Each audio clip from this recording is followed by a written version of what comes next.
Assalamualaikum warahmatullahi wabarakatuh.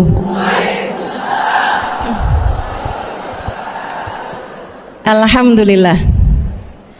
Wassalatu wassalamu ala Rasulillah Muhammad ibn Abdillah wa ala alihi wa sahbihi wa man walah. Subhanaka la ilma lana illa ma 'allamtana innaka antal alimul hakim. Rabbi shrah li sadri wa yassir li amri wahlul 'uqdatan min lisani yafqahu qawli. Amma ba'du. Bismillahirrahmanirrahim. Apa tuh hianatnya mata? Orang-orang yang berghibah pakai mata, ngomongin orang pakai mata, tahu nggak? Main gitu matanya gitu. Pas kita habis ngomongin orang kapan waktu, terus temen kita tuh nggak nyambung gitu. Yang manis sih orangnya, gitu kan? Tardah. Kalau ketemu di pengajian, pas lagi pengajian kita ketemu, gitu. Kita ngasih isyarat sama temen kita itu, Nodino gitu. Tapi isyaratnya nggak pakai ngomong, cuma pakai mata doang. Itu namanya khainatal a'yun, khianatnya mata. Dan semua yang dilakukan sama mata dari dosa-dosa, itu namanya juga khianat mata. Mata kita pakai. Suami yang halal nggak suka diliatin, tapi suaminya orang demen bener liatinnya. Masya Allah. Gimana tuh yang kayak begituan?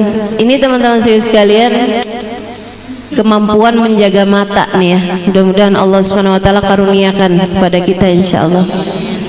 Jadi matanya ditinggalkan untuk meninggalkan yang haram, matanya dipakai untuk nggak mau lihat yang haram, sama bahkan mereka nggak mau ngelihat sesuatu hal yang fuduli gitu sifatnya. Fuduli itu yang nggak ada manfaatnya, yang berlebihan gitu, yang berlebihan, kepo.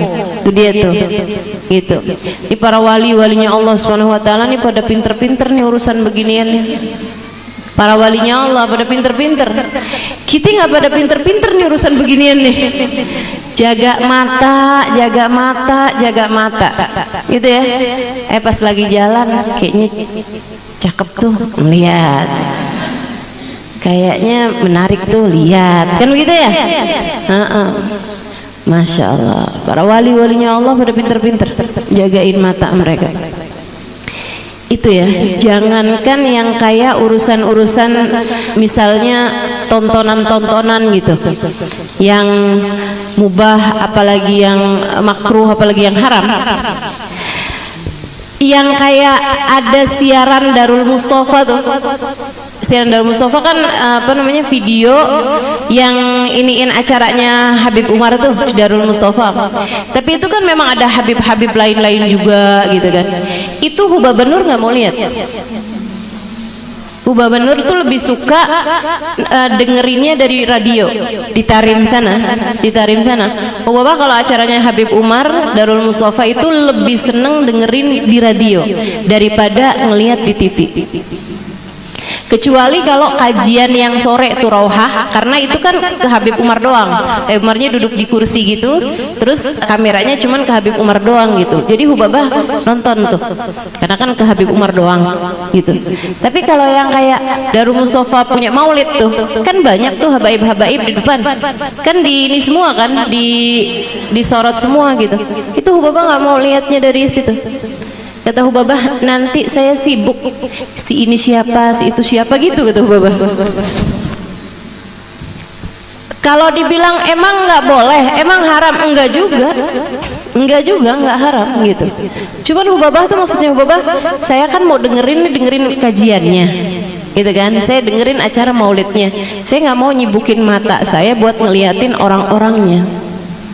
Masya Allah, Masya Allah. Segitunya tuh orang-orangnya tuh orang-orang beriman semua. Yang hadir maulid kan orang beriman semua.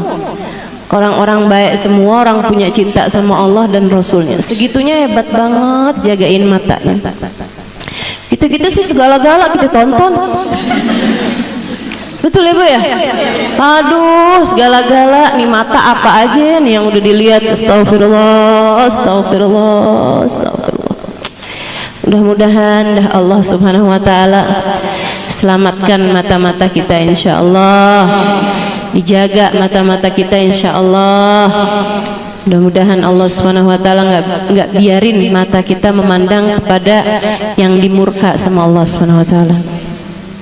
Saya ingat dulu ulama-ulama tuh, para kiai-kiai itu nggak bolehin kita, orang-orang tua, habaib-habaib dulu tuh nggak bolehin kita ngelihat gereja. Saya nggak tahu kalau yang di sini digituin nggak sama orang-orang tuanya. Saya tuh dulu enggak ya. Oh, oke lah, nggak apa-apa. Nggak apa. Jadi zaman saya kecil dulu tuh kayak orang-orang tua suka bilang, kok kalau lihat gereja nunduk gitu, jangan lihat gitu kan, jangan lihat gitu. Dulu-dulunya sih saya ya maksudnya kayak kenapa juga gitu kan, kenapa juga gitu. Lama-lama belakangan saya juga ngerti gitu, kenapa nggak boleh lihat, karena jangan sampai nih di mata kita ada pengagungan terhadap tempat-tempat yang di sana Allah Subhanahu wa taala dikhianati. Allah dikata punya anak, Allah dikata punya istri, kan Allah dikhianati. Betul apa enggak? Kita aja kalau misalnya ada orang tua kita benci sama orang gitu ya, lu jangan lewat lo depan rumahnya. Iya apa enggak? Suami kita lagi sebel sama orang kan gitu, pokoknya kamu jangan ketemu deh sama dia misalnya gitu kan. Kita suka kayak gitu. Nah itu teman-teman saya sekalian, kayak bahkan kayak gereja gitu loh, itu tuh bener-bener sama para ulama-ulama kita jagain gitu, sebisa mungkin jangan lihat. Teman-teman sekalian saya muliakan, di Tarim Hadramaut Yaman itu mereka tuh kalau misalnya ada kayak bule lewat gitu ya, kalau jarang banget. Tapi kalau misalnya ada bule gitu lagi ada urusan kerjaan atau apa gitu lewat gitu, mereka tuh langsung nunduk kepalanya. Mereka langsung nundukin kepalanya gitu. Padahal segitunya mereka tuh nggak tahu kalau itu orang muslim atau bukan gitu. Karena kan di sana memang semua orang pakai, kalau perempuan pakai kerudungan gitu seenggaknya, walaupun nggak pakai cadar gitu misalnya.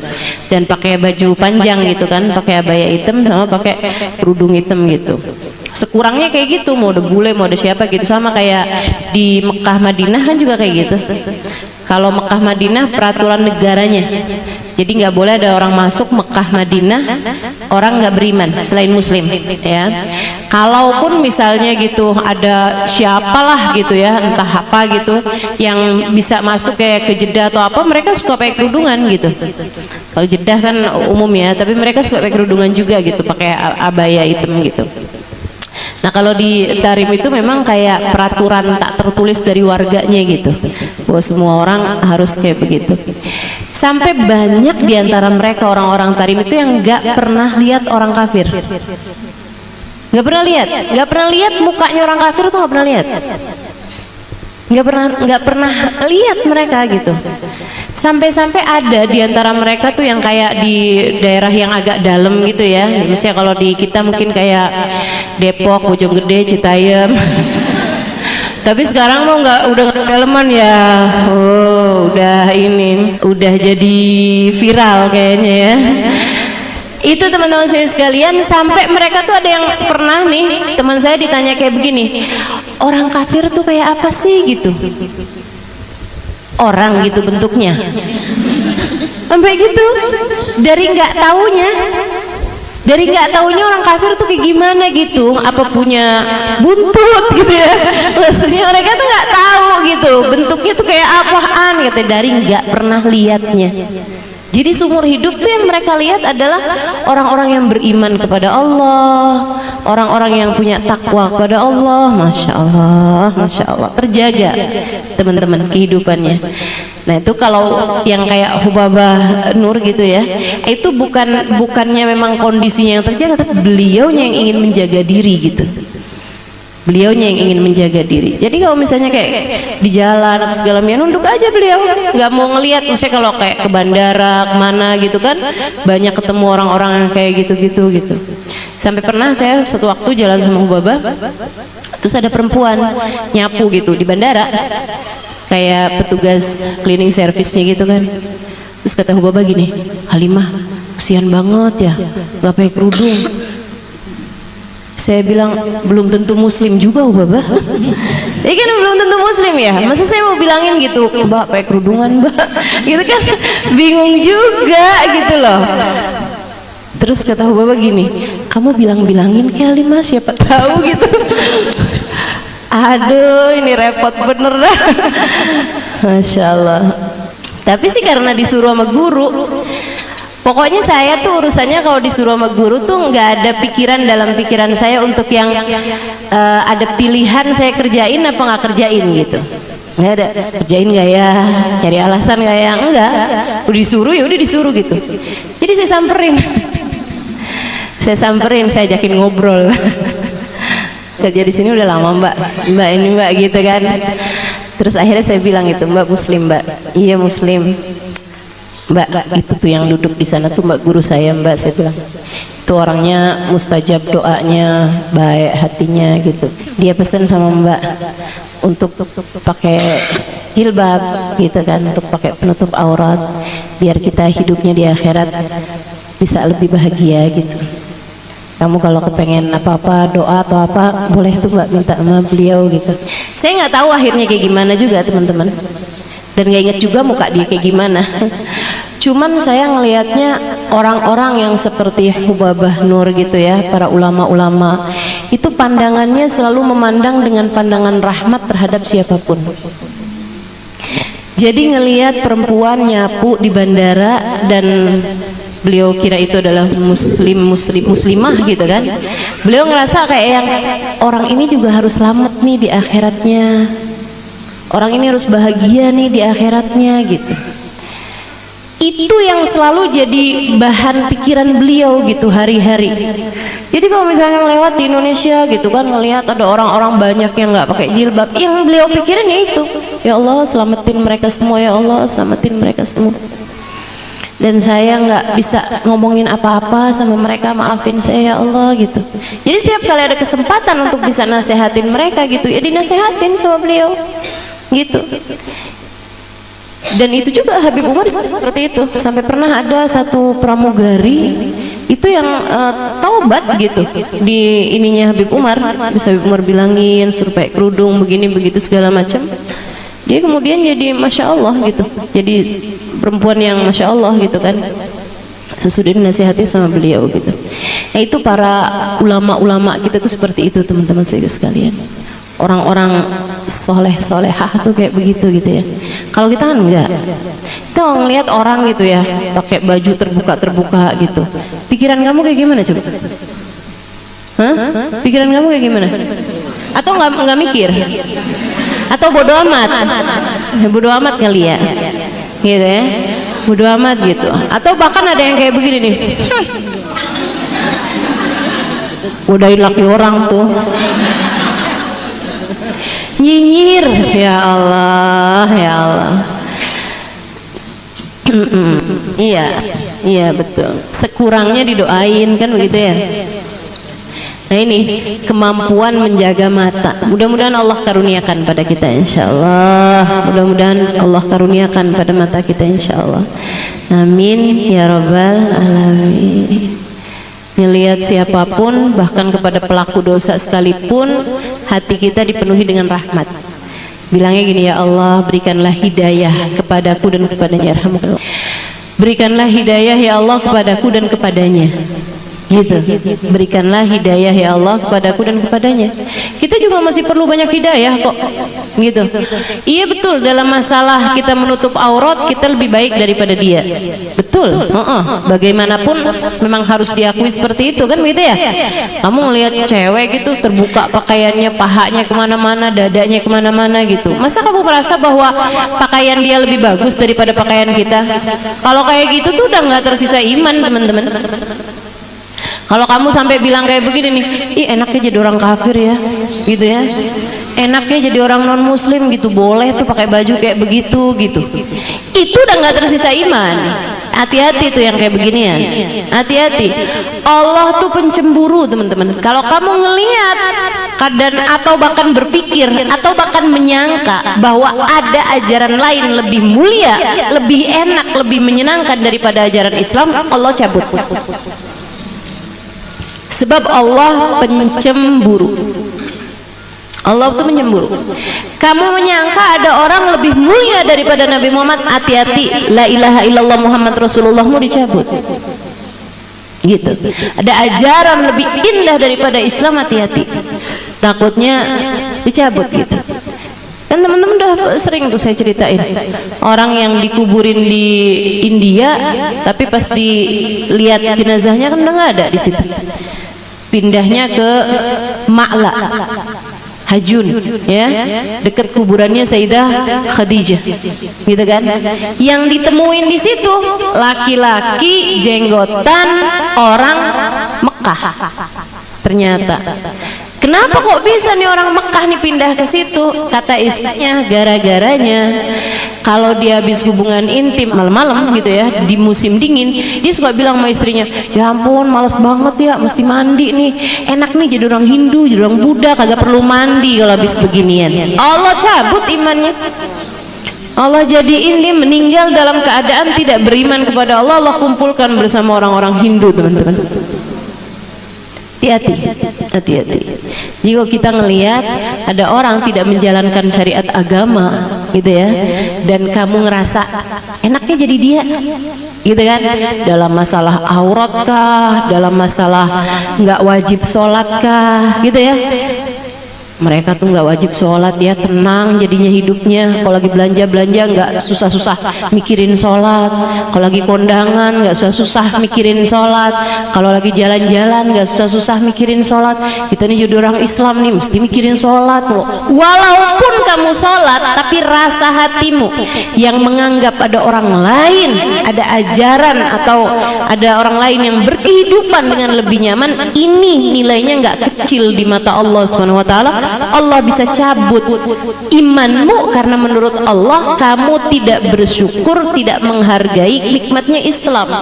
Allah SWT udah bilang, la in syakartum azidannakum. Kalau kamu hargai, kamu syukuri, aku tambah. Wala in kafartum, kalau kamu ingkar terhadap kenikmatan ini, gitu ya, ingkar itu kan namanya ingkar nikmat tuh, menganggap ada yang lebih bagus kan, gitu ya. Inna adzabi lasyadid, adabku sangat pedih, dan adabnya Allah sering kali diambil tuh kenikmatan tersebut. Naudzubillah, naudzubillah min dzalik. Teman-teman saudara sekalian yang saya muliakan, terus mestinya kayak gimana Ustazah mikirnya? Kesian. Ini kayak wabah, kayak Habib ngajarin kita cara berpikir terhadap orang-orang yang tidak beriman pada Allah atau bahkan pelaku-pelaku maksiat. Kita lihatnya kesian. Teman-teman saya sekalian, nih ya, kamu lagi susah-susah, kamu lagi sumpek-sumpek. Apa yang paling bisa bikin, istilah anak zaman sekarang, healing buat kamu? Apa yang paling bisa nenangin hati buat kamu selama ini? Bukankah sholat? Bukankah sujud? Bukankah baca Quran? Bukankah sholawatan? Bukankah hadir majelis? Bukankah baca maulid? Bukankah saat qiyam kamu membayangkan Nabi Muhammad kemudian berurayan air matamu? Bukankah saat kamu bangun di waktu malam tahajud dan kamu menangis jadi-jadinya kepada Allah SWT? Bukankah itu yang selama ini bikin kamu terangkat kesusahan dalam hati, rasanya hati lebih adem, rasanya hati lebih lega? Bukan begitu? Teman-teman saya sekalian, ada jutaan orang di atas muka bumi ini nggak dikasih apa yang Allah kasih kepadamu. Maka ngelihat mereka, saya sih kesian. Ya ampun, tuh kalau lagi sumpah ngapain ya? Lagi jenuh, lagi stres gitu, ngapain ya? Kalau saya enak, lagi stres, lagi susah, saya ziarah makam wali. Betul apa enggak? Kita lagi susah, lagi sedih, gampang banget. Kita wudhu, kita sholat, saat sujud kita panjangin sujudnya, kita bilang, ya Allah, sianin saya apa ya Allah. Kita saat bahkan ditinggalin rasa hatinya oleh suami kita sekalipun, kita masih bisa sholawatan, kita qiyam, kita baca ya Nabi salam alaika, terus kita bilang ya Rasulullah, suami saya bisa ninggalin saya, tapi kabarnya engkau adalah Nabi yang penuh cinta, engkau gak pernah ninggalin kami umatmu ya Rasulullah. Jangan pernah tinggalin saya wahai Rasul. Healing, jadi penawar, jadi obat teman-teman saudaraku sekalian. Betapa kesiannya orang-orang yang mereka kalau sumpah gak bisa nyari Nabi Muhammad. Mereka kalau sumpah nggak bisa nyari para wali buat dimintain berkah. Mereka kalau sumpah nggak bisa nyari majelis buat dengerin biar telinganya ngerti segala sesuatu sesuai dengan hakikatnya. Mereka kalau sumpah nggak bisa nyari Allah, nggak bisa nyari sujud. Teman-teman saudara sekalian, asli di atas muka bumi ini ribuan jutaan orang-orang yang nggak tahu caranya ngobatin diri mereka sendiri. Mereka nggak tahu caranya ngobatin hati mereka sendiri. Semakin sumpek, semakin sumpek, semakin sumpek. Na'udzubillah min dzalik. Mereka kirain kalau saya kaya saya nggak sumpek. Mereka kaya tambah sumpek. Enggak kok Ustazah, orang kaya-kaya tuh nggak sumpek. Siapa bilang? Itu omongannya orang yang nggak pernah kaya.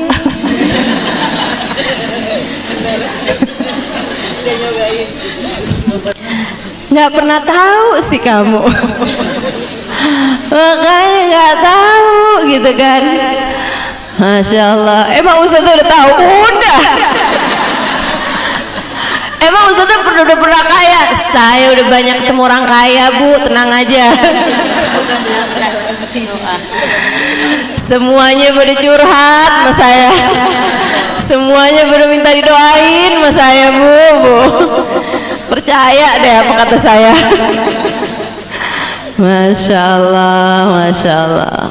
Jadi teman-teman saya sekalian, mata kita dijaga dari memandang orang-orang yang tidak beriman kepada Allah dengan pandangan takjub, dengan pandangan kagum. Kita jaga mata kita dari memandang dunia dengan pandangan apa ya, mengagumkan gitu. Sebaliknya, ganti mata kita biar nggak hianat. Mandang dengan penuh kaguman boleh. Kepada siapa?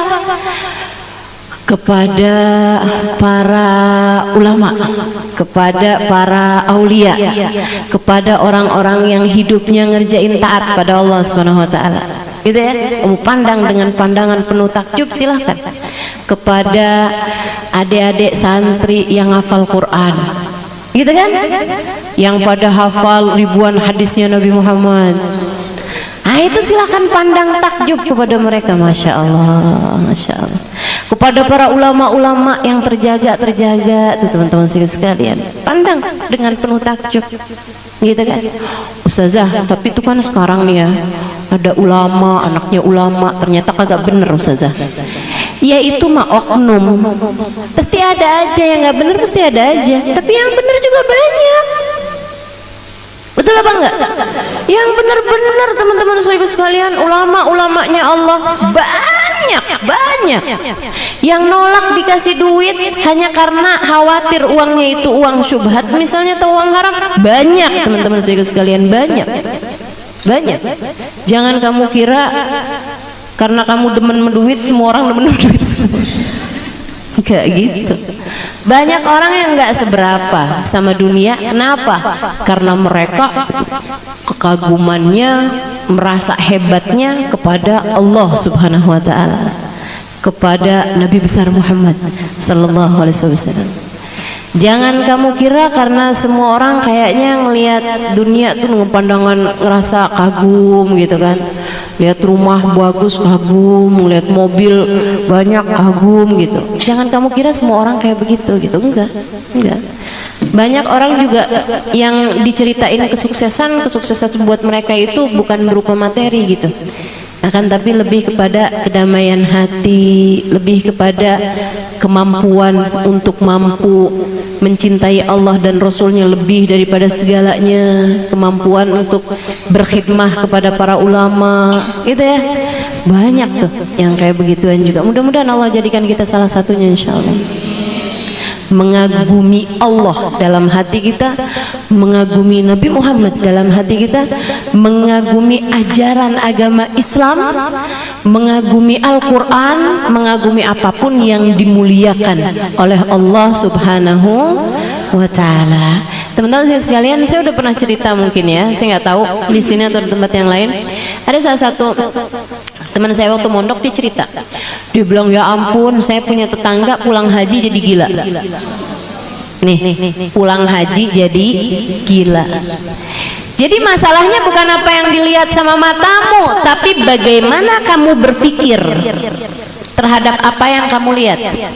Ya, sekali lagi bukan masalahnya kamu lihat, tapi bagaimana caramu berpikir terhadap apa yang kamu lihat itu gitu.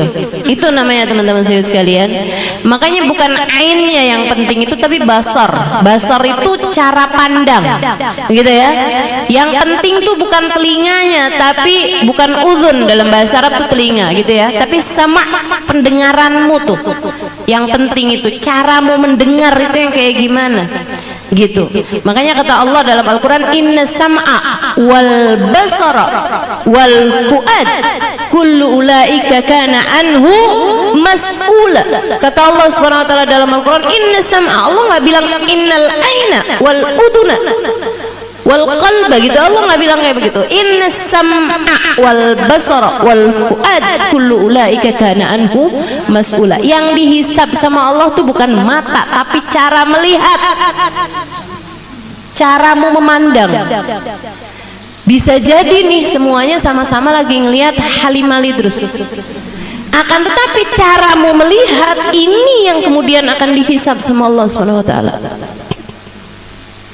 Kamu melihat saya dengan pandangan apa? Tentu berbeda antara orang yang melihat dengan pandangan mengagumi dan dengan pandangan menghina, kan begitu? Beda gitu.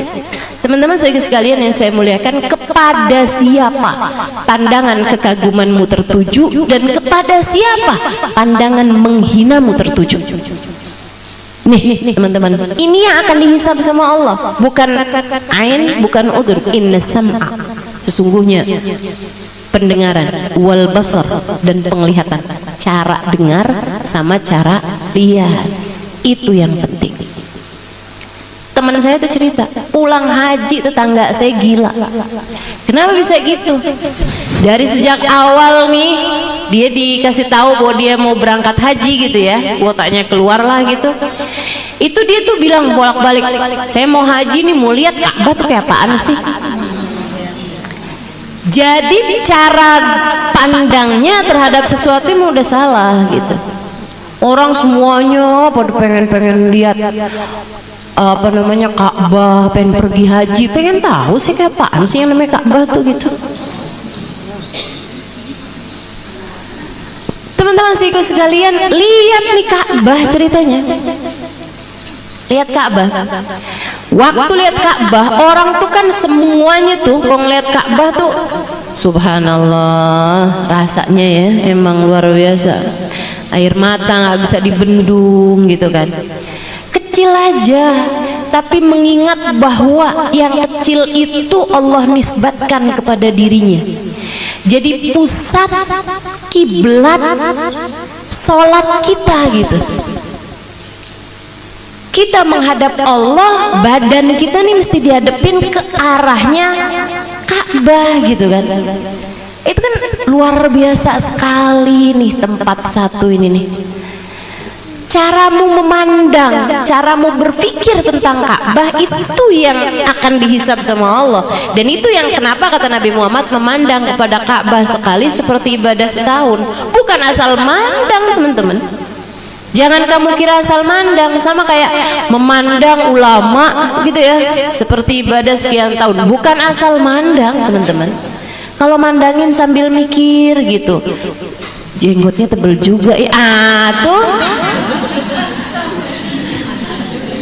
hidungnya mancung ya Habib nih ya gitu, istrinya kayak apaan ya mukanya ya, masih punya anak belum kawin ya.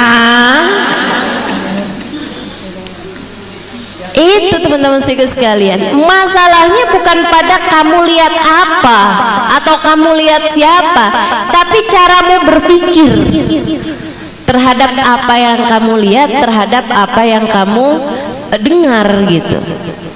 Sehingga sekalian saya muliakan, habis itu dia beneran lihat Ka'bah nih, orang semuanya langsung ada yang sujud syukur, nangis, langsung doa gitu kan di depan Ka'bah gitu, loh semuanya kayak gitu. Dia ngeliatnya kayak gini, oh gini doang yang namanya Ka'bah.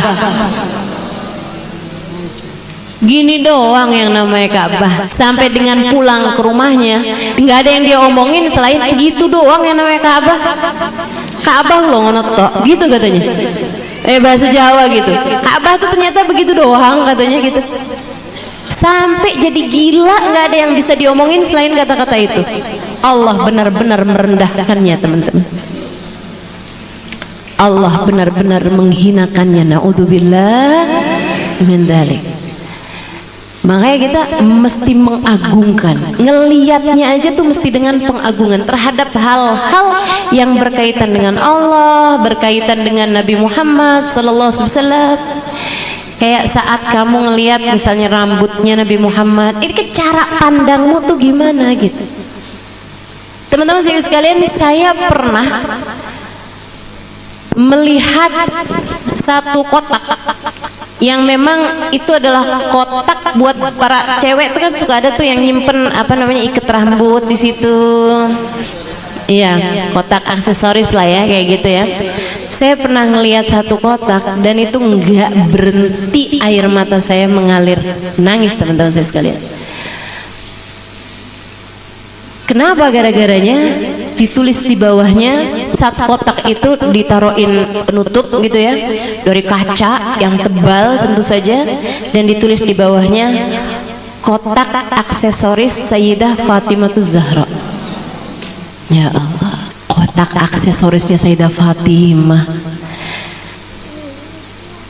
Kamu ngelihatnya pasti juga kayak saya waktu ngelihat itu ya, langsung kebayang-bayang tangan mungil Sayyidah Fatimah sentuh-sentuh tuh kotak.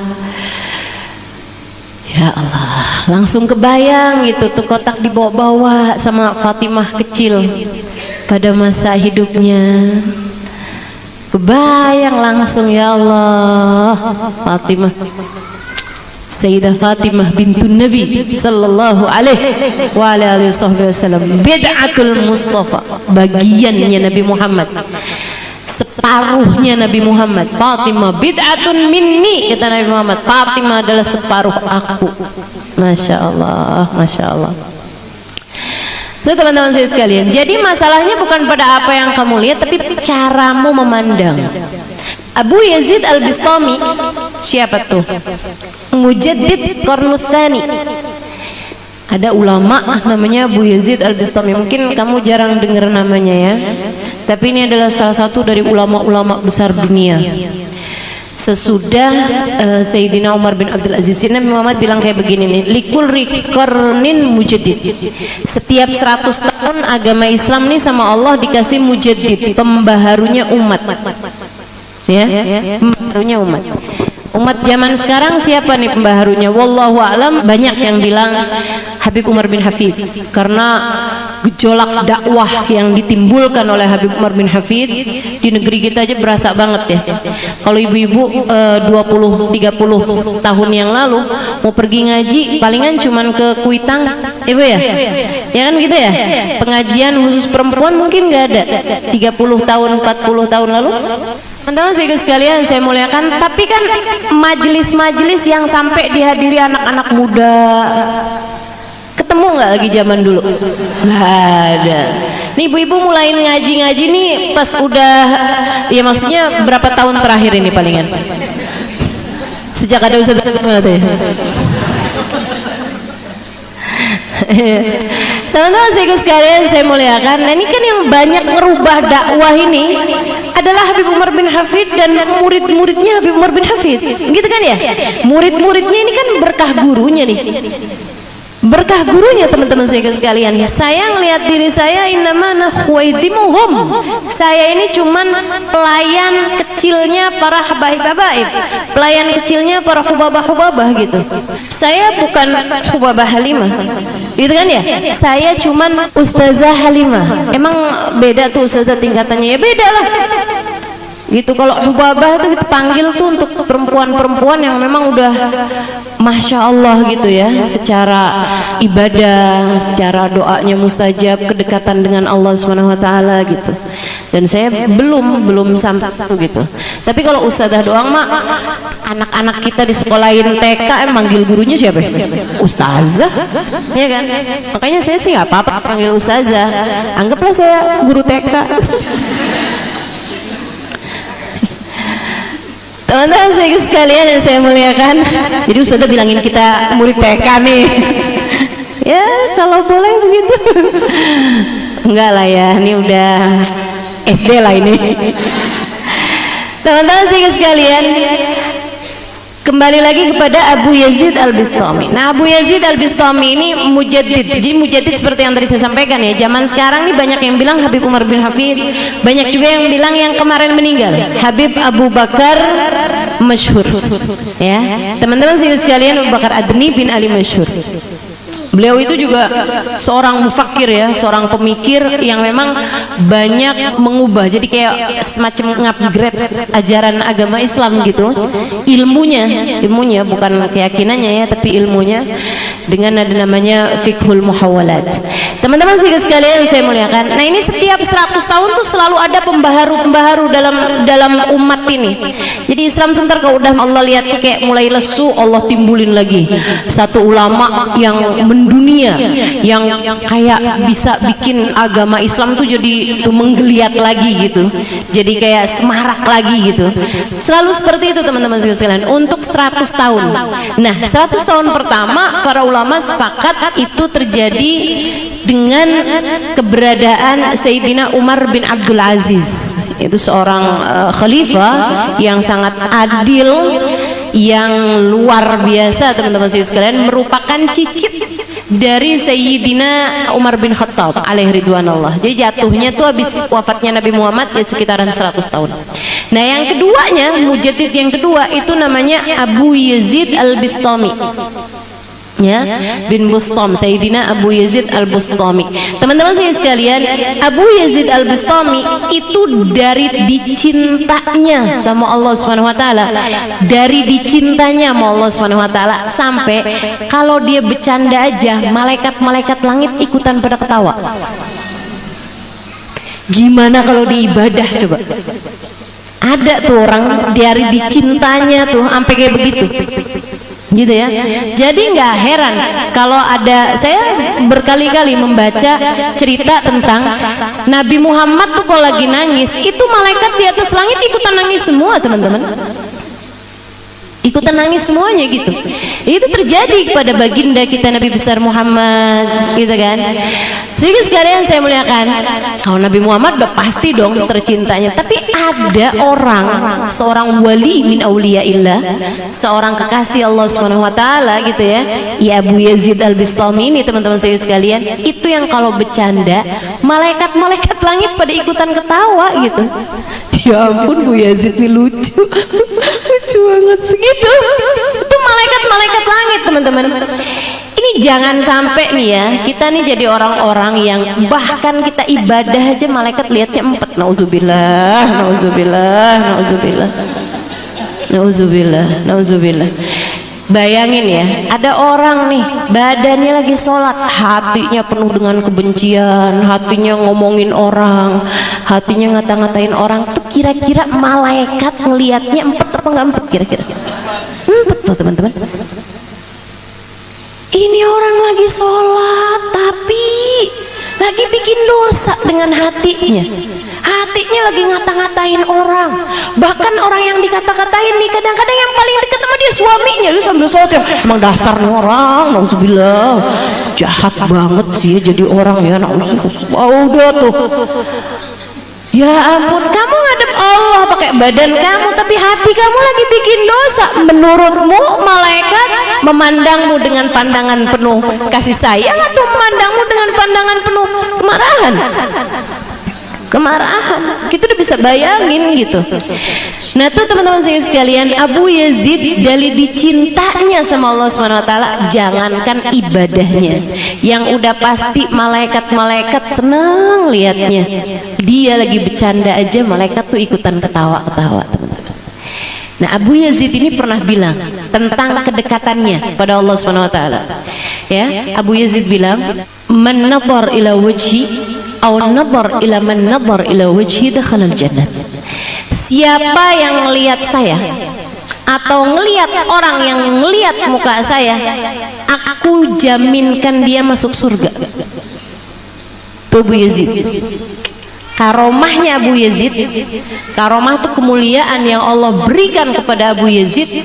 Allah sampai nggak mau orang yang pernah ngelihat Abu Yazid masuk neraka. Gitu, ngelihat sekali mukanya Abu Yazid itu cukup buat jadi jaminan keselamatan orang masuk surga. Bahkan bukan ngelihat Abu Yazid aja teman-teman sekalian, ngelihat orang yang ngelihat mukanya Abu Yazid. Gitu ya, kita nggak ketemu nih sama dia nih gitu misalnya, tapi kita ketemu orang yang ketemu sama dia gitu, itu aja udah bisa masuk surga teman-teman. Dan itu Abu Yazid yang ngomong, Abu Yazid yang ngomong, man ra'a wajhi aw ra'a man ra'a ila wajhi dakhala al-jannah. Siapa yang pernah melihat wajahku atau melihat orang yang pernah melihat wajahku bakalan masuk surga. Ucapannya Abu Yazid nih, ya selalu kan ada kontroversi kan, nggak mungkin jadi orang yang selalu disepakati sama semua orang dong. Iya kan ya, jangankan kayak Abu Yazid, sama Nabi Muhammad aja orang nggak sepakat. Yang sama-sama Muslim aja ada yang bilang Nabi Muhammad manusia biasa, udah nggak usah terlalu berlebih-lebihan, nggak usah hadirin maulid, nggak usah baca sholawat, kalian berlebih-lebihan sama Nabi Muhammad. Muslim, la ilaha illallah Muhammad Rasulullah. Ada kok yang nggak sepakat tuh sama Nabi Muhammad, apalagi sama Abu Yazid. Nah yang nggak demen sama Abu Yazid nggak selalu orang kafir, ya sama kayak yang nggak demen sama Nabi Muhammad nggak selalu orang kafir ya kan. Ngakunya bahkan paling muslim, jenggotnya paling panjang, kerudungannya paling lebar, betul, sarungnya paling cingkrang. Kurang jelas lagi apalagi nih ya. Oh, dahinya paling hitam. Ngerasanya paling Islam, tapi nggak demen sama Nabi Muhammad. Nih aneh. Teman-teman sekalian yang saya muliakan, Abu Yazid, ada orang-orang yang nggak senang sama Abu Yazid. Wali min auliyaillah. Teman-teman, Abu Yazid ya maksud saya, wali min auliyaillah. Ada yang nggak demen sama dia. Yang nggak demen nih ngomong kayak begini nih, Abu Yazid parah banget dah. Masa dia ngomong yang lihat wajah saya bakalan masuk surga? Nabi Muhammad nggak kayak gitu. Nabi itu Abu Lahab ngelihat mukanya Nabi masuk neraka. Umayyah bin Khalaf ngelihat mukanya Nabi masuk neraka. Abu Jahal ngelihat mukanya Nabi masuk neraka. Abu Yazid bilang siapa yang melihat muka saya, melihat mukanya orang yang melihat muka saya pasti masuk surga. Abu Yazid parah nih. Gak bener nih Abu Yazid nih, sesat nih Abu Yazid.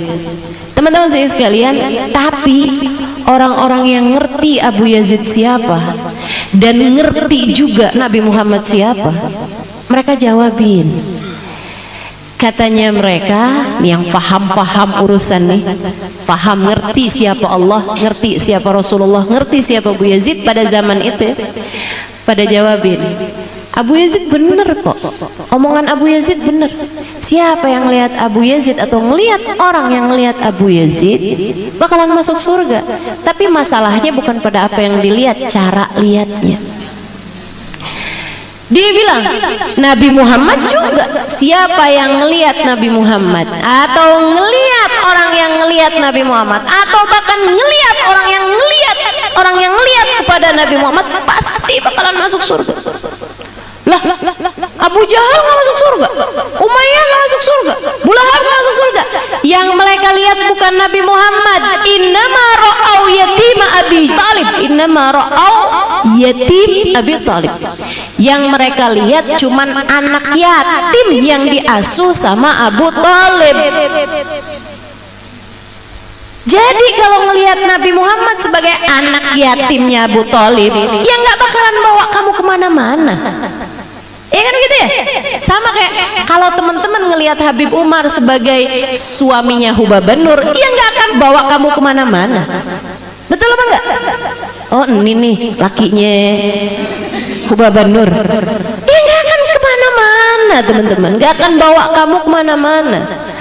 Makanya saya kalau ada orang-orang soleh-solehah datang kemari, para wali-wali datang kemari, saya ajarin cara lihatnya.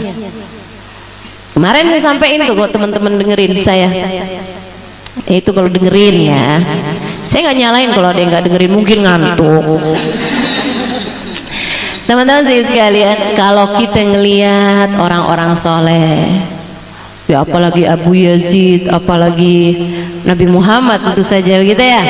Kita lihat nih kayak yang sekarang hadir, Hubabah Syarifah bintil Habib Muhammad bin Abdullah Al-Haddad. Teman-teman sekalian, hafizah Al-Quran 30 juz dari sejak muda. Dari zaman muda beliau sudah hafal Al-Quran 30 juz, dan beliau memahami sama tafsir-tafsirnya. Kayak apa coba? Itu aja udah bisa bikin kamu ngelihat Hubabah Syarifah kan bukan sebagai adiknya Hubaban Nur aja. Ini gitu ya. Kalau kamu ngelihat Hubabah Syarifah, oh ini dia nih adiknya Hubaban Nur, kan lain dengan kamu lihatnya sebagai hafizah, ngerti sama tafsirnya Al-Quran 30 juz. Kamu ngafalin juz 30 aja kagak hafal-hafal. Jangan sok-sokan deh. Ya, kadang-kadang kalau lagi ngantuk baca kuliah aja nggak kelar-kelar. Lakum dinukum waliyadini nggak ketemu-ketemu tuh.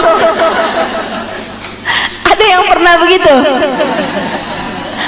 Saya pernah kayak gitu. Pernah tuh saya kayak gitu, ya ampun, nggak tahu lagi ngantuk, nggak tahu lagi capek, nggak tahu lagi dua-duanya.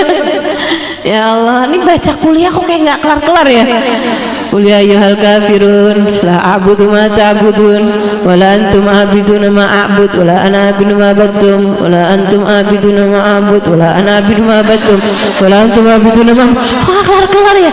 Ini mana sih, ini lakum dinukum waliyadin. Astagfirullah, astagfirullah. Bener-bener dah. Terkadang-kadang baca itu tuh, Watini wa zaitun turisinin hadal baladil amin khalaqnal insana fi ahsani taqwim thumma radadnahu asfala safilin ila alladziina aamanu wa 'amilus solihati wa tawassaw bil haqqi wa tawassaw. Astagfirullah, astagfirullah. Iya sih, kebolak-balik ya ampun, Masya Allah. Makanya emang luar biasa orang hafal 30 juz, dan beliau bukan hanya hafal dan juga memahami tafsirnya, buka madrasah khusus buat anak-anak perempuan yang pada mau ngafalin Quran. Dan sudah lulus dari madrasah tersebut ratusan perempuan di Sewun. Kebayang nggak surganya tuh tingkatnya yang mana? Terus kamu bayangin surga kamu tuh yang mana? Masya Allah, Masya Allah. Tuh orang manfaatnya luar biasa teman-teman dalam mengagungkan Al-Quran. orang dengan hubungan yang sangat intim dengan Al-Quran, kan begitu? Maka kamu sambil mandang, ya Allah, jadikan kami ahli Quran sepertinya. Ya Allah, deketin hubungan kami sama Al-Quran seperti Engkau telah mendekatkan dirinya dengan Al-Quran. Ya Allah, kalau nggak saya sekurangnya anak saya. Ini doa orang putus asa. Gitu ya, doanya ibu-ibu yang tiap hari ngerutin harganya bawang berapa, cabai rawit berapa sekarang gitu. Itu banyak tuh yang kalau saya ajarin, oh, ya Allah jadikan saya seorang ahli tafsir. Kayak aminnya tuh gini ya, amin. Mudah-mudahan anak kita amin gitu. Cucu kita amin gitu ya. Kayaknya udah yang nggak ada harapan sama diri sendiri gitu. Udah kayaknya udah deh cucu deh gitu. Masya Allah. Ini teman-teman sekalian, jadi cara pandangmu terhadap orang itu yang akan ngaruh gitu. Sama halnya dengan adik-adik tuh, kalau ngeliatin misalnya ada aktor Korea datang, waduh, ada artis Korea datang gitu kan, lihat tuh sambil teriak-teriak sampai ada yang pingsan. Justin Bieber datang, waduh, ya Allah, sampai anak-anak gadis pada nangis-nangis, semua orang tuanya minta dibeliin tiket. Harganya tiketnya 1 juta. Harga tiket itu 1 juta itu yang paling murah. Iya katanya gitu ya. Masya Allah, Masya Allah. 5 juta, 10 juta pada minta sama orang tuanya minta dibeliin tiket. Ngelihat teriak-teriak, sambil nangis. Sudah tahu, lihat tuh gitu kan tingkahnya anak-anak. Astagfirullah, astagfirullah. Kalau pandangan yang seperti itu kamu miliki terhadap para wali-walinya Allah, terhadap para ulama-ulama, selamat kamu bakalannya, selamat. Anak-anakmu punya pandangan kayak begitu terhadap para ulama, terhadap para habaib, terhadap para hubabah, selamat, selamat, selamat bakalannya. Teman-teman, dakhalal jannah pasti. Anakmu umur 9 tahun bisa ngelihat hubabah yang, mama, Masya Allah banget ya, mau nangis-nangis gitu dia, pengen minta salaman gitu sama mereka, pengen bisa lihat gitu. Mama, saya nggak mau sekolah hari ini, masih pengen lihat hubabah. Misalnya, saya bisa jaminkan anak yang seperti ini dakhalal jannah. Nggak usah Abu Yazid, teman-teman saudara sekalian, nggak usah Nabi Muhammad, ketinggian. Anakmu punya cara pandang seperti itu, melihat dengan pandangan kekaguman seperti itu kepada Habib Umar bin Habib, selamat pasti, selamat pasti. Karena itu sama basar itu yang ngaruh lebih daripada ain, sama lebih ngaruh daripada telinganya itu sendiri gitu. Cara pandangmu terhadap seseorang itu yang akan sangat berpengaruh, gitu kan, akan sangat berpengaruh gitu. Ngelihat orang yang dilihatin, ini jilbabnya beli di mana ya, bajunya jahit di mana ya, tasnya harganya berapa ya, ya turun bener sih itu ya pandangan matanya. Mudah-mudahan Allah SWT kasih kepada kita nilai tinggi untuk mata-mata kita, insya Allah. Tahu mana yang harus dikagumi, tahu mana yang harus dihinakan. Amin ya rabbal alamin. Wa ma tukhfis sudur, Allah tahu semua nilai mata-mata kita. Allah tahu semua nilai hianatnya mata, nilai dosa-dosa mata kita. Allah tahu, Allah nilai. Wa ma tukhfis sudur, Allah tahu apa yang ada di dalam hati. Hati kita ini apa yang bicara di sana, dia lagi ngobrolin apa, dia lagi mikirin apa, Allah tahu semuanya. Dan teman-teman saudara sekalian, yang ngebedain antara kita sama para wali, ya ini dia nih, apa yang ada dalam hati mereka dan apa yang ada dalam hati kita. Kalau teman-teman tanya, Ustazah, kalau para wali-wali itu ya, kalau sholat itu yang dibaca apaan sih? Kalau sholat itu yang dibaca apaan sih? Ya sama. Doa iftitah mereka sama Ustaz sama kita, sama. Fatihah mereka sama kita, sama. Rukunya baca subhana rabbiyal azim, sama. Sama, yang dibaca sama persis sama kamu. Teman-teman saya sekalian, mungkin bahkan ada di antara kita ini yang bacanya lebih fasih daripada Hubabah siapa, daripada Habib siapa gitu. Teman-teman saya sekalian, yang ngebedain apa? Apa yang ada di sini? Apa yang ada dalam hati? Apa yang ada dalam hati? Nabi Muhammad bilang, at-taqwa hahuna, at-taqwa hahuna. Sesudah Allah Subhanahu wa taala bilang, inna akramakum indallahi atqakum. Sesungguhnya yang paling mulia di sisi Allah di antara kalian yang paling bertakwa. Nabi kasih tahu, takwa itu bukan urusan seberapa banyak kamu sholat duha. Takwa itu bukan seberapa banyak kamu sholat tahajud, seberapa banyak ayat Al-Quran yang kamu baca. Takwa itu bukan hanya seberapa banyak kamu berpuasa, bukan seberapa banyak kamu baca zikir, enggak gitu. Nabi Muhammad ngasih tahu, atau seberapa banyak kamu bersedekah, enggak gitu. At-taqwa hahuna, at-taqwa hahuna. Takwa itu di sini, kata Nabi. Takwa itu di sini. Makanya pernah Sayyidina Umar ini orangnya seru nih. Sayyidina Umar tuh pernah ngelihat ada orang anak muda kayak yang kepengen eksis, kepengen tampil gitu ya, pengen jadi orang yang viral, pengen jadi orang yang terkenal gitu kan. Tapi kalau di depannya para ulama-ulama, di depannya para yang kayak Sayyidina Umar apa segala macam, kalau jualan tuh kayak paling nunduk gitu. Kalau ketemu sama orang tuh kalau yang paling khusyuk gitu. Masalahnya Sayyidina Umar tahu isi hatinya orang.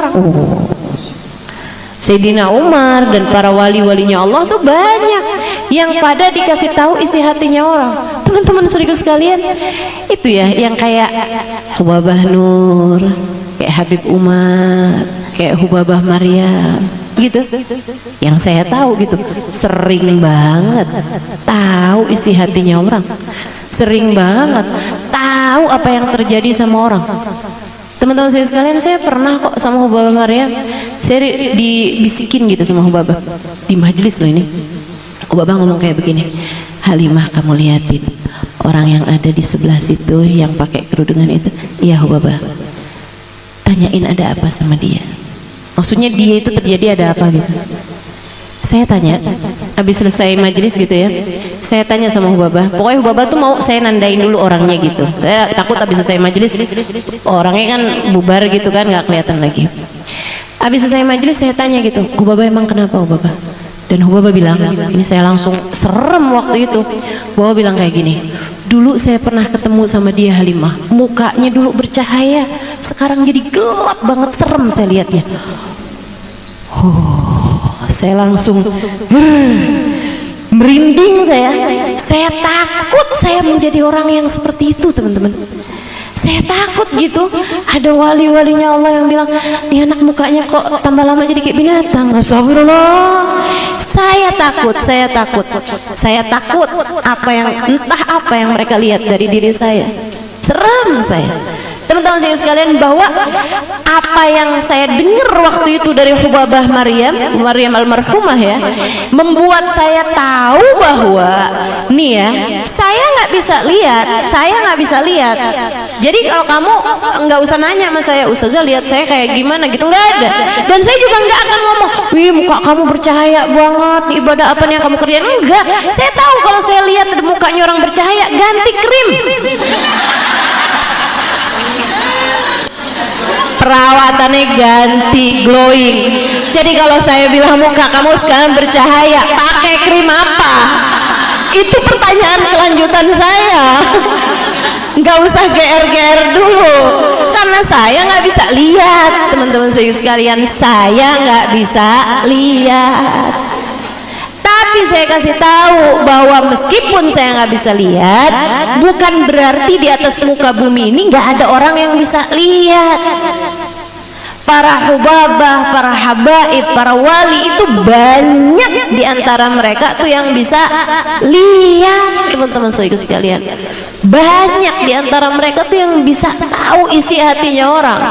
Jadi nggak usah terima kayak Sayyidina Umar bin Khattab, kayak Sayyidina Ali bin Abi Thalib, Sayyidina Utsman bin Affan, Sayyidina Abu Bakar As-Siddiq, sahabat-sahabat besarnya Nabi Muhammad. Nggak usah yang kayak mereka. Ini para orang-orang yang sempat saya temuin aja, banyak di antara mereka tuh yang kayak begituan. Hubabah Umairah, oh itu tajamnya luar biasa teman-teman. Hubabah Umairah Al-Haddar, namanya Hubabah Rugayyah binti Umar Al-Haddar, kesayangan bapaknya sampai namanya dia diganti dengan Umairah. Orang menyebutnya Umairah, Umar perempuan kecil. Kan bapaknya namanya Umar. Di sana tuh kalau orang kesayangan bapaknya gitu dipanggil dengan nama bapaknya tapi dikecilin. Kalau dia laki-laki, kalau dia perempuan dikecilin dan diperempuanin gitu. Misalnya Umar, kalau laki-laki Umair, kalau perempuan Umairah. Itu Hubabah Umairah tuh. Dipanggil dengan panggilan Umairah karena kesayangan bapaknya. Ibadahnya, hatinya semua luar biasa. Itu ngelihat orang udah kayak ngelihat handphone, kebaca semuanya teman-teman, kebaca semuanya. Nih kamu nih kalau dilihat, saya pernah bawa rombongan berapa puluh orang itu ya, satu demi satu saya hadapkan kepada Hubabah Umairah.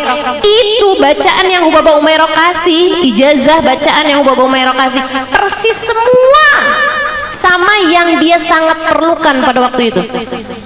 Yang lagi ada masalah sama suaminya, Hubabah langsung kasih, nih kamu baca doa ini, insya Allah hati suami kamu dilembutkan, hati kamu juga dilembutkan biar bisa jadi istri yang soleha.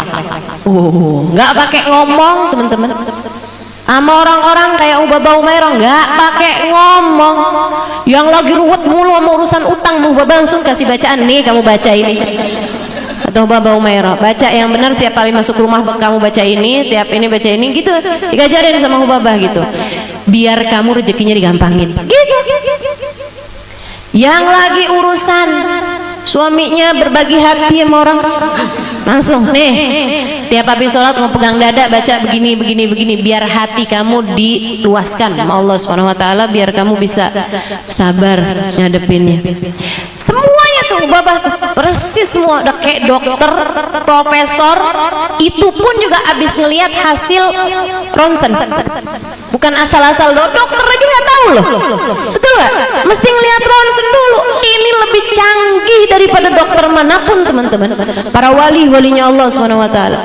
Jadi nggak usah yang kayak Sayyidina Umar terus kamu mau bilang, mana bisa ya Sayyidina Umar tahu isi hatinya orang. Ya ampun, nggak usah Sayyidina Umar urusan gituan sih. Berarti kayak dukun ya Ustaz. Ya lain. Nih ya, saya kasih tahu kebohongannya dukun. Teman-teman saya sekalian, dukun itu ngasih tahu orang caranya biar dia jadi kaya. Kalau dia tahu, dia nggak bakalan ngedukun. Betul nggak? Betul nggak? Makanya kamu nggak usah percaya mendukun. Kalau dia bilang gitu kan, nih kalau kamu begini nanti kamu akan disayangin sama atasan kamu, nanti kamu bakalan dikasih duit begini begitu begini begitu gitu. Kalau dia ngerti ilmu kayak begituan, pasti dia udah amalin sendiri, bikin dia nggak usah ngedukun. Ya kalau dia udah kaya raya punya segala macam, dia nggak bakalan ngedukun. Betul? Makanya nggak usah percaya sama dia orang itu teman-teman saya sekalian. Nah para walinya Allah Subhanahu wa taala tahu, tapi pengetahuan mereka pakai untuk mendoakan umatnya Nabi Muhammad, buat ngedoain orang. Ini mau saya ceritain urusan Sayyidina Umar dulu atau Hubabah Maryam dulu yang bisik-bisik sama saya tadi tuh? Hubabah Maryam. Saya udah tahu nih pasti nih urusannya fudul.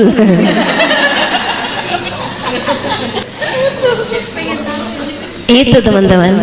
Jadi saya takut banget tuh kan. Ya Allah, Hubabah nih apa nih yang dilihat? Hubabah Maryam udah meninggal. Hubabah Maryam bintul Habib Muhammad bin Abdullah Al-Haddar, istrinya Habib Zain bin Smith, sudah meninggal dunia ya. Teman-teman baca Bidadari Bumi 2, saya ceritakan bagaimana saya bisa hadir di waktu Hubabah Maryam meninggal dunia, karena waktu itu saya memang sedang ada di Mekah. Jadi saya bisa datang tuh ke rumahnya. Beliau meninggal di Madinah. Saya waktu itu ada di Mekah, udah ketemu sama beliau di Madinah, terus saya datang ke Mekah. Pas lagi saya di Mekah, hari terakhir saya itu Hubabah Maryam meninggal dunia. Jadi saya berangkat dari Mekah ke Madinah untuk bertakziah dan ikut mensolati beliau. Teman-teman sekalian saya muliakan. Dan yang saya mau ceritain ini ya, Hubabah Maryam tuh bisikan sama saya. Halimah tuh orang itu tuh pakai kerudungan warnanya itu. Nah, saya nggak mau sebut warna nih, takut ada yang pakai. Coba kamu cari tahu tuh orang kenapa, kata Hubabah. Saya tanya emang kenapa Hubabah? Dulu ini saya pernah ketemu sama dia, mukanya bercahaya. Sekarang gelap banget Halimah dan mengerikan. Gelap dan ngeri gitu Hubabah mukanya. Seremin gitu, nyeremin.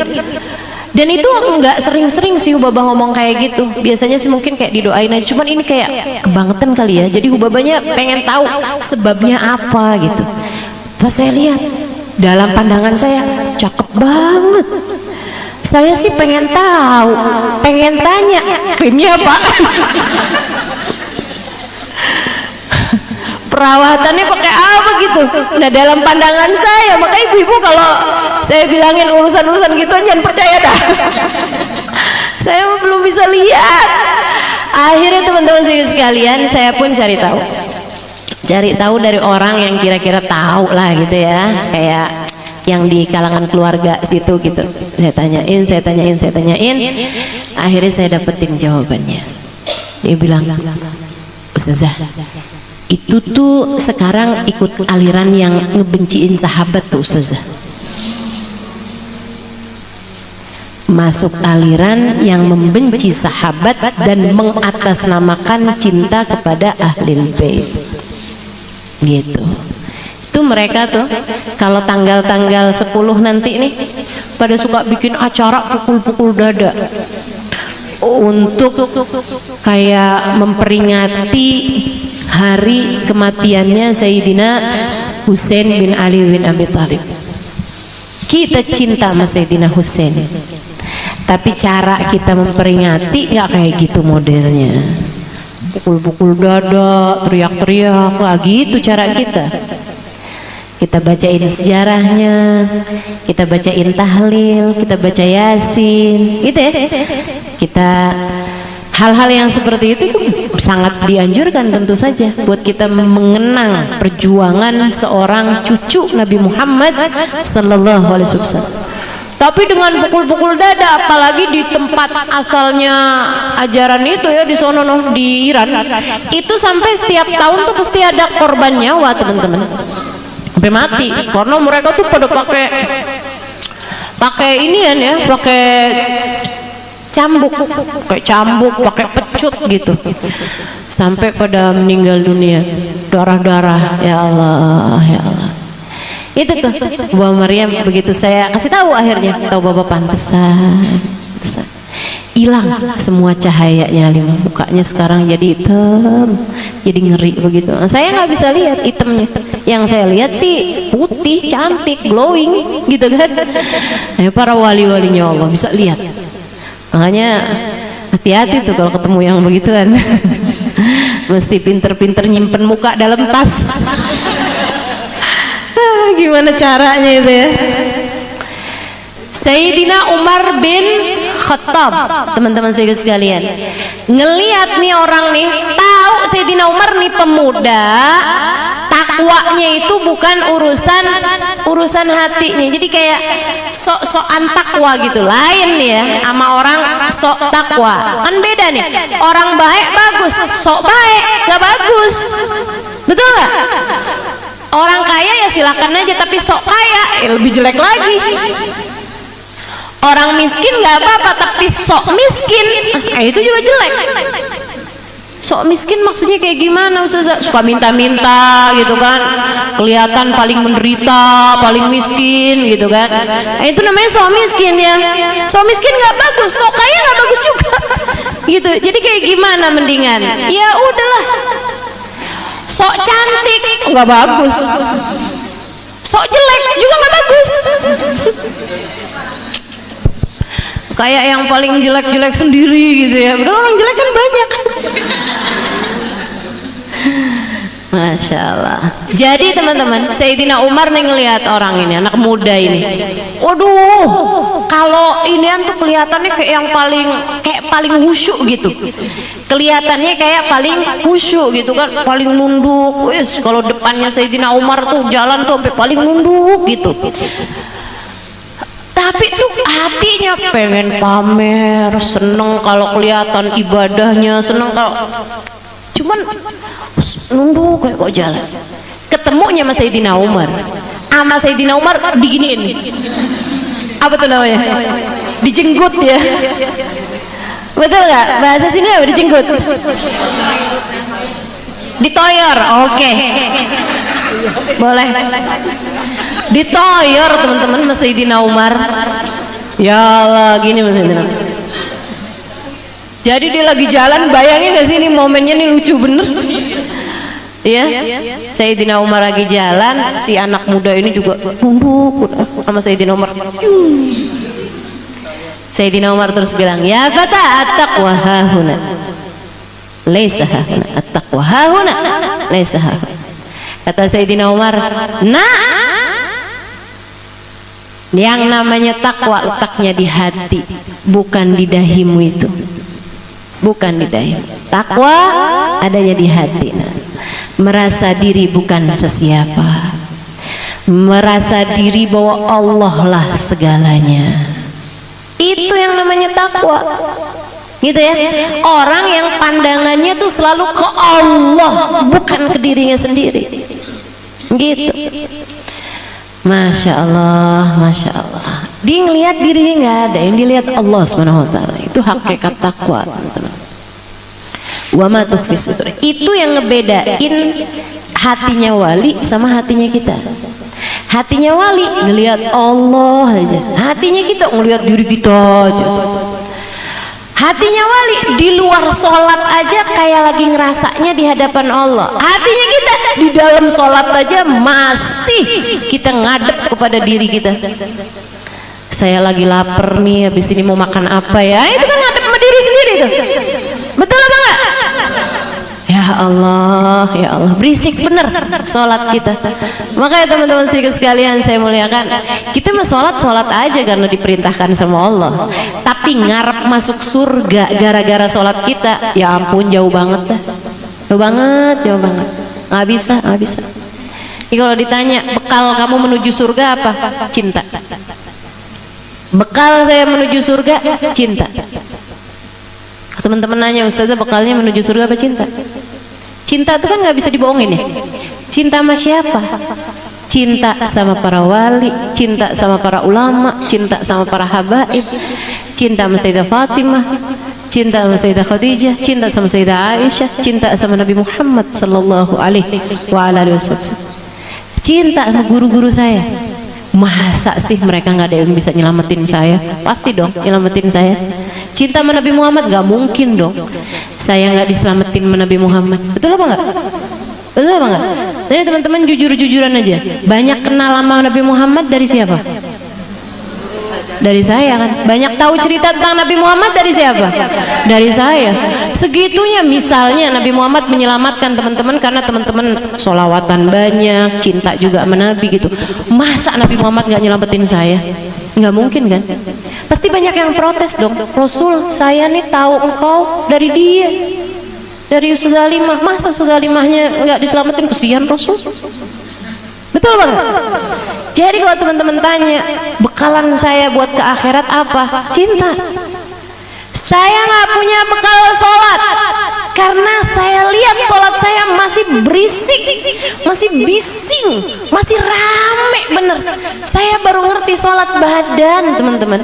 Sholatnya hati saya belum kenal, belum tahu saya. Hati yang dari awal sholat sampai akhir sholat nggak inget apa-apa selain Allah, saya belum tahu. Saya baru bisa cerita. Teman-teman saudaraku sekalian yang saya muliakan, tapi mereka ini yang sholatnya khusyuk sampai ke dalam hati, saya udah kenal sama mereka. Makanya itu yang saya jadikan bekal buat ngadep Allah Subhanahu wa taala. Cinta. tapi jangan meremehkan cinta. Dan hati-hatilah mencinta. Ini hati kamu nih, cintanya sama siapa? Periksa teman-teman saya sekalian, karena itu bekal besar. Hati-hati sama cinta kamu sama siapa dalam hati kamu, karena itu bekal besar, bekal yang bahkan Sayyidina Imam Asy-Syafi'i yang punya 10 juz tiap malamnya dalam sholatnya punya 10 juz, hataman Quran sehari sekali. Imam Syafi'i mengatakan, uhibbus salihina walastu minhum la'alli an anala minhum syafa'ah wa abghadu man kanat bida'atuhul ma'asi wa in kuntu sawa'an fil bida'ah. Katanya Imam Syafi'i, uhibbus salihin, saya cinta sama orang soleh, saya cinta sama orang soleh, walastu minhum, meskipun saya bukan termasuk di antara mereka. Satu hataman Quran tiap hari, ngajarin orang-orang, ulama paling terkemuka pada zamannya, Imam Syafi'i. Dia bilang, saya cinta orang soleh meskipun saya belum termasuk di antara mereka. La'alli an anal minhum syafa'ah. Kenapa engkau cinta? Karena aku berharap saya bisa dapetin syafaat mereka. Imam Syafi'i aja ngerasa berbekalnya pakai cinta, karena beliau merasa saya belum termasuk di antara orang-orang soleh. Nah ini kalau Imam Syafi'i ngomong mah tawadhu, kalau saya yang ngomong emang beneran teman-teman saya sekalian. Makanya nih, kalau Imam Syafi'i aja berbekal pakai cinta, gimana dengan kita? Abghad man kanat bida'atuhul ma'asi. Kata Imam Syafi'i, saya benci sama orang yang barang dagangannya adalah dosa. Wa in kuntu sawa'an fil bida'ah, meskipun bekelan mereka, modal mereka sama saya. Sama-sama saya tukang maksiat juga, tapi saya nggak demen sama orang yang tukang maksiat. Walaupun sama saya sama dia gitu. Kata Imam Syafi'i kayak begitu. Teman-teman saya sekalian, Imam Syafi'i jauh dari kemaksiatan. Imam Syafi'i hidupnya penuh dengan ketaatan. Akan tetapi ya kayak semacam ngajarin kita juga bahwa bekal cinta dalam hati kita itu adalah merupakan bekal besar kita menuju Allah Subhanahu wa ta'ala. Maka pastikan di dalam hatimu tidak mencintai kecuali orang-orang yang bisa membawamu kepada keselamatan di akhirat. Pastikan hatimu punya cinta Nabi Muhammad. Pastikan hatimu mencintai para sahabat Nabi Muhammad. Pastikan hatimu mencintai ahlul bait Nabi Muhammad. Pastikan hatimu mencintai para wali-walinya Allah. Pastikan hatimu mencintai para ulama-ulamanya Allah. Pastikan hatimu mencintai orang-orang soleh, ahli-ahli taat, ahli-ahli ibadah pada Allah Subhanahu wa ta'ala. Pastikan hatimu mencintai orang-orang yang belajar menuntut ilmu agama. Pastikan hatimu mencintai orang-orang yang hidupnya dia pakai buat menyebarkan ilmu agama. Sebab keberadaan cintamu kepada mereka ini yang punya nilai di mata Allah Subhanahu wa ta'ala. Orang kalau di hatinya punya rasa cinta kepada para wali, punya rasa cinta kepada para ulama, punya rasa cinta kepada orang-orang soleh yang memang memiliki keberkahan dalam kehidupan mereka, banyak di antara mereka yang ketika datang ajal menjemputnya, orang soleh tersebut ikut hadir di saat kematiannya. Banyak, baik yang sudah orang soleh yang sudah meninggal dunia ataupun orang soleh yang masih hidup. Subhanallah, teman-teman saudara sekalian saya muliakan, saya banyak dapat cerita bahwasanya ada banyak orang-orang baik di kota Hadramaut ataupun di mana-mana yang mereka punya rasa cinta kepada Faqih Muqaddam Muhammad bin Ali Ba'alawi. Banyak di antara mereka yang ketika meninggal dunia, Syekh Al-Faqih Muqaddam Muhammad bin Ali Ba'alawi hadir untuk memberikan syafaat padanya. Ada banyak di antara mereka yang hatinya penuh cinta kepada Sayyidina Syekh Abdul Qadir Al-Jailani. Ketika dia meninggal dunia, Syekh Abdul Qadir Jailani datang di tempat tersebut untuk memberikan syafaatnya kepada orang tersebut. Teman-teman serius sekalian yang saya muliakan, kalau aman Nabi Muhammad sih gitu udah nggak nggak ragu-ragu lagi ya. Ada banyak para pecinta-pecinta Nabi Muhammad yang ketika datang ajal menjemputnya, Nabi Muhammad hadir di saat tersebut. Cinta sama para ulama itu bekal besar teman-teman sekalian. Bekal besar. Ada nih di Jakarta sini. Ada Jakarta sini ya, orang pengusaha tapi dia punya cinta sama ulama yang luar biasa.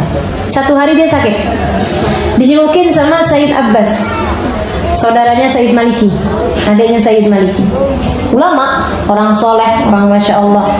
Dijengukin sama beliau. Dia cintanya kepada para ulama-ulama luar biasa.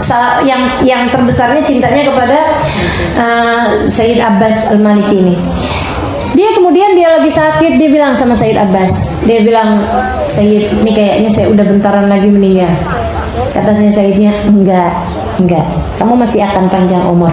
Enggak panjang-panjang amat, tapi kita akan meninggal dunia bareng-barengan.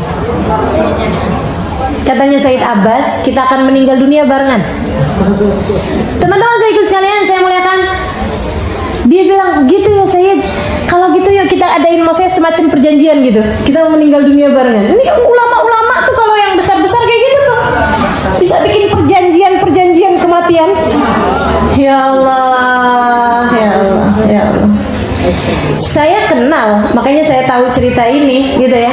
Akhirnya kemudian teman-teman saya sekalian, saya muliakan, satu hari bisa dia sakit, kemudian dia terus sempat tidur, nggak sembuh gitu, nggak sembuh. Dia juga nunggu sampai satu hari beliau dengar Sayyid Abbas meninggal dunia. Itu Sayyid Abbas meninggal dunia nggak pakai sakit, nggak pakai apa aja, langsung meninggal gitu. Teman-teman saya sekalian, begitu dia dengar Sayyid Abbas meninggal dunia, dia langsung kumpulin anak-anaknya, semua keluarganya dikumpulin, dia kasih wasiat, dia ini dia itu, Abah habis ini meninggal dunia nih, nah habis ini ayah meninggal dunia, nggak lama lagi ayah meninggal dunia. Kenapa gitu ya? Kata anak-anaknya, karena ayah udah janjian sama Sayyid Abbas. Teman-teman saya sekalian, nggak 3 hari apa berapa hari gitu, dari nggak sampai seminggu dari Sayyid Abbas meninggal dunia, beliau meninggal dunia. Itu tiap hari kerjaannya kapan nih ya, di Sayyid Abbas kenapa nggak datang nih katanya gitu. Nggak nyampe seminggu kemudian meninggal dunia. Masya Allah. Itu orang kalau cinta sama orang-orang soleh, cinta sama para guru-guru yang masya Allah, bisa kayak begitu teman-teman saya sekalian.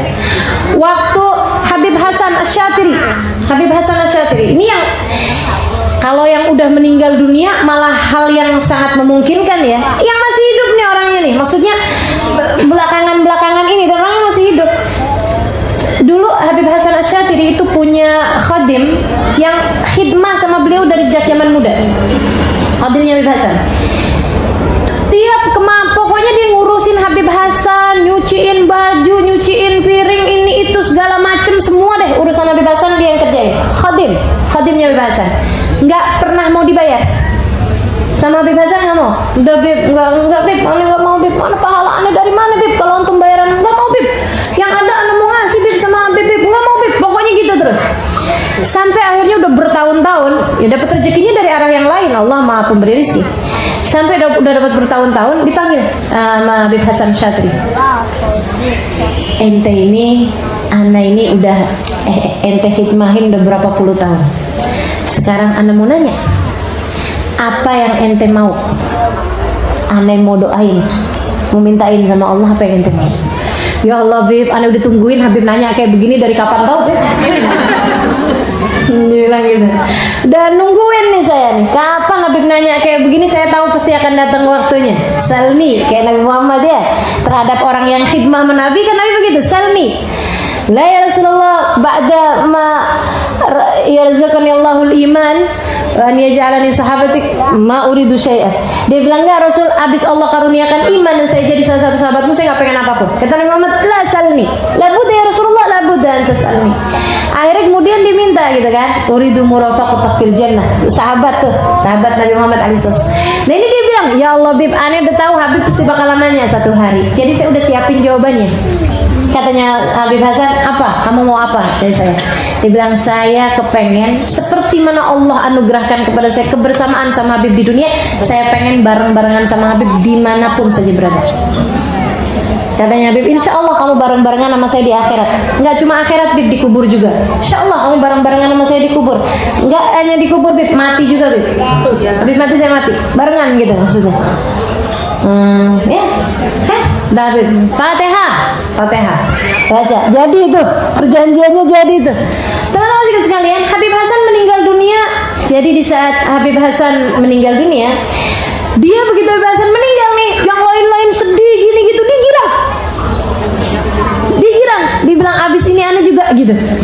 Ini ya orang-orang ya, kasih Allah Subhanahu Wa Taala nih, masya Allah teman-teman sekalian.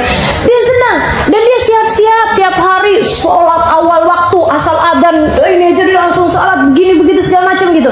Ditungguin sama dia sehari, 2 hari, kagak datang-datang. Hari ketiga dia udah nggak tahan, dipanggil anaknya, dibilang, nak tolong dong ziarah ke makamnya Habib Hasan Syadzili. Kamu baca-baca doa ziarah, terus kamu bilang sama Habib Hasan, Bib, abah kirim salam, mana janjinya? Abah kirim salam, mana janjinya Bib, ditungguin. Emang janji apa Pak? Udah kamu nggak usah banyak nanya. Pergi dia ziarah. Pulang-pulang ziarah kok rumahnya rame. Masuk rumah dia bilang kenapa? Ternyata ayahnya meninggal dunia. Ini teman-teman sekalian, kecintaan kita kepada para ulama, kecintaan kita kepada para orang soleh, nggak ada yang sia-sia. Almar'u ma'aman ahab, orang akan dikumpulkan dengan yang dia cinta. Makanya pastiin hatimu tuh punya rasa cinta, ngefans, mengidolakan sama siapa, itu pastikan. Anak-anak kita juga pastikan mereka mengidolakan itu orang-orang yang bisa kamu pegangin di hari akhirat, bisa kamu pegangin untuk saat sakaratul maut, karena itu adalah saat terhuyung-huyung teman-teman, saat fitnah, saat angin kenceng luar biasa. Kalau nggak punya pegangan yang kuat, nah tuh susah mau bisa bertahan. Ini para kekasih-kasih Allah ini, para aulia Allah ini salah satu dari hablullah, talinya Allah SWT yang Allah maksud, wa'tasimu bihablillahi jami'an, berpegang teguhlah kalian dengan talinya Allah SWT. Mereka tali-tali Allah yang menyampaikan kita kepada Allah. Kalau enggak karena mereka, kita enggak kenal Allah. Kalau enggak karena mereka, kita enggak bisa nyampe kepada Allah SWT. Maka pastiin kalau mau ada dikiran yang kamu baca, pastikan dikirannya para ulama-ulama yang sudah kita tahu dikirannya siapa. Boleh dikirannya Sayyidina Syekh Abu Bakar bin Salim, Allahumma ya'adim sultan ya gadimana itu ya. Boleh baca solawat yang ada di Nurul Zahra, tempatnya Ustazah Khadijah. Itu kan solawatnya jelas punyanya siapa, yang ini punyanya Al-Junaid, yang ini punyanya Imam Al-Haddad, ini punyanya Habib siapa gitu. Kalau ada yang kita baca dari dikiran Wirdul Latif pagi hari, Ratib Haddad, Ratib Atas, jelas itu tuh namanya tali yang bisa nyampein kita ke mereka, dibarengi dengan rasa cinta kita kepada mereka. Tiap kali habis baca Fatihain. Teman-teman sekalian saya muliakan, kekasih-kasih Allah. Jakarta ada Habib Husain bin Abu Bakar Ali Idrus luar Batang, diziarahin. Ada Habib Muhsin Alatas Empang Bogor, ziarahin. Ada yang di Kalibata, ada yang di Al-Hawi, ada yang di Cikini, kan gitu ya, diziarah-ziarahin. Itu adalah tali-talinya Allah yang kita berharap kalau kita meninggal dunia, entah siapa di antara mereka yang akan datang mensyafaati kita insyaallah. Nahnul kiram, katanya Sayyidina Syekh Bakar bin Salim, faman atana qasidan nala sa'adah indama yalqana. Kami adalah orang-orang dermawan. Siapa yang datang kepada kami untuk berziarah, dia pasti akan merasakan kebahagiaan, hadiah dari kami di saat dia datang ajal kematiannya dan dia kemudian berjumpa dengan kami. Mudah-mudahan Allah sertakan kita di belakang mereka di hari akhirat nanti insyaallah. Amin ya rabbal alamin. Wa sallallahu ala sayyidina Muhammadin wa ala alihi wa sahbihi wasallam. Dawahum fiha subhanakallahumma wa tahiyyatuhum fiha salam. Akhiru da'wana anil hamdulillahi rabbil alamin. Assalamualaikum warahmatullahi wabarakatuh.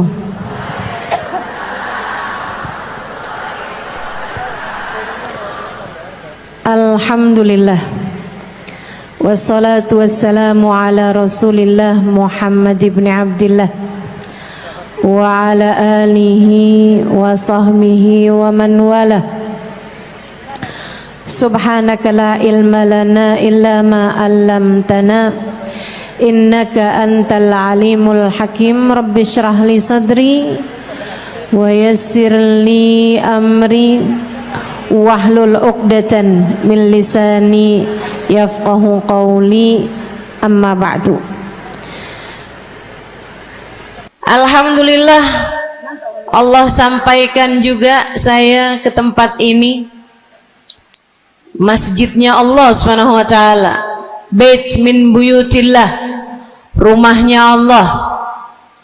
Mudah-mudahan kita udah disampaikan di rumah Allah di dunia. Allah sampaikan pula ke Baitullahil Haram di Mekkah, dan Allah sampaikan pula di tempat keridhaannya surga Allah di akhirat nanti insyaallah. Amin ya rabbal alamin.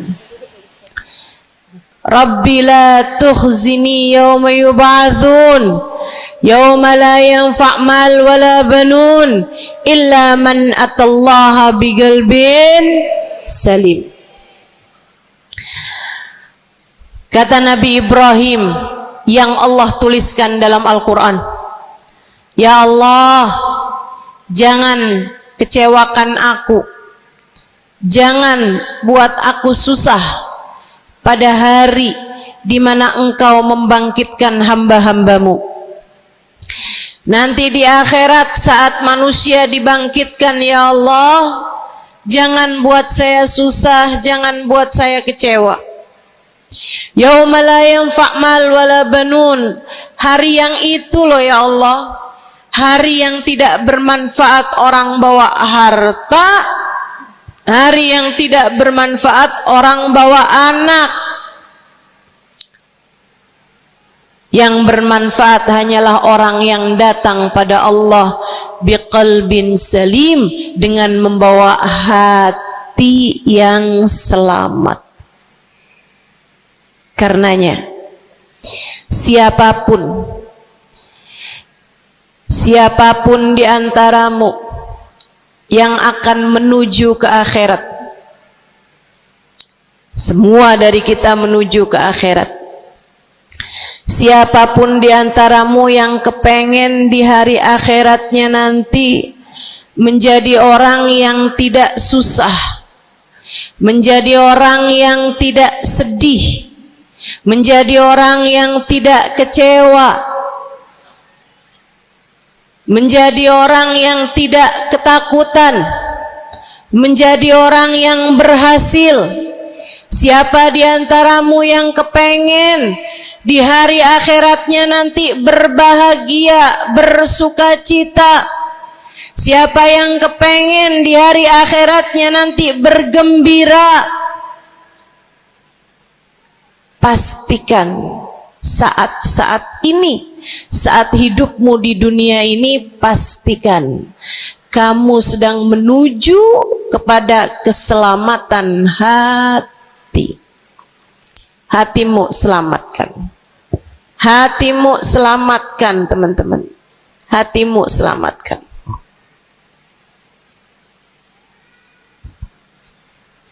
Semoga Allah karuniakan kepada kita selamatnya hati insyaallah. Amin. Semoga Allah menyelamatkan hati kita semua. Amin. Semoga Allah menyelamatkan hati kita semua. Amin. Nabi kita Muhammad menyebutkan dalam salah satu hadisnya, ala inna fil jasadi mudghah, idza salahat salahal jasad kulluh, wa idza fasadat fasadal jasad kullu, ala wahiyal qalbu. Kata Nabi, ketahuilah sungguhnya dalam diri manusia terdapat segumpal darah. Apabila ia bagus, ia selamat, ia bersih, selamatlah seluruh